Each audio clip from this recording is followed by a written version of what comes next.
Now, at times, it happens that, see, if we are using assertion over here, and maybe we are validating a title, it's actually failing the test. But failing test means that, let's say if something written over here, if I write beginning over here, and if I write ending over here. So if I run this thing now, you're going to see that beginning is printed and ending is not printed. This is because whenever there is a failure in assertion, the statement will break over here itself. It will not go any further, right? This is the rule of assertion. So as soon as there is a failure, your test case will break and it will move to the next test case. Maybe in your test case, you may want to report a multiple failure. You don't want to fail this test case over here. I mean, like you were using assert true. If the condition is not met, this is not a very high priority bug, right? You don't want to fail the entire test. You want that it should execute all further steps as well. Maybe there is another condition over here, assert equals, right? We are validating some other expected and actual results as well over here. And maybe I'm going to write something like in actual it is true, in expected it is false. Again, another thing is failed over here, right? So same way over here, I'm going to validate actual and expected title. So here we are validating title. So validating title. And here we are validating, let's say, validating image. Could be anything on the page, right? So we have two assertions over here. Maybe I'm gonna add some more assertion. Assert equals, I want to validate something else as well, which is again true and false. Right, so this should be something like validate text box presence, right? So if I run this thing now, run as test-ng test, you're going to see only validating title will be printed, rest other things will not be printed, right? Because this assert is basically a hard assertion. Hard assertion means that whenever there is a failure, it will break from there itself.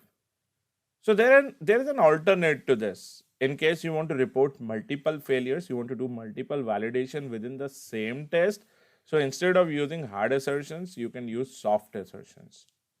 So how soft assertions will be implemented? You simply need to call a class called as soft assert. Right, you need to create an object of this class. Soft assert equal to new soft assert. This is an internal test-ng class. See, org test-ng asserts. Now, same method is there in soft assert as well. Instead of assert equals, say soft assert equals. Same way soft assert equals.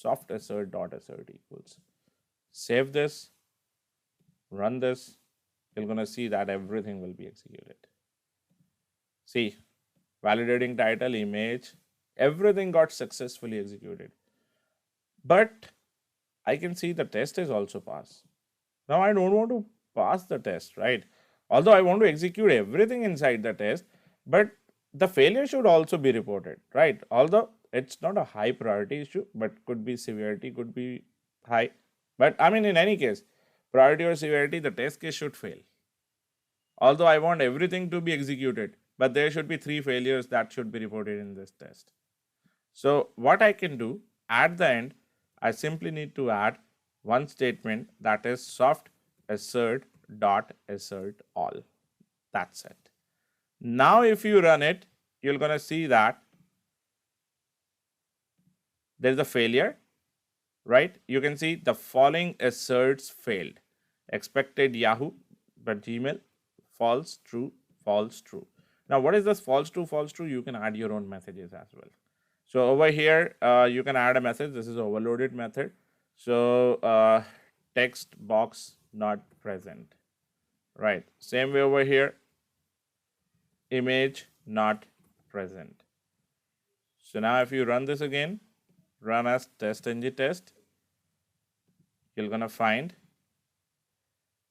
expected Yahoo but found Gmail, image not present, text not present, right? See, multiple errors in the same test. So this is how you can report multiple failures inside your test, right?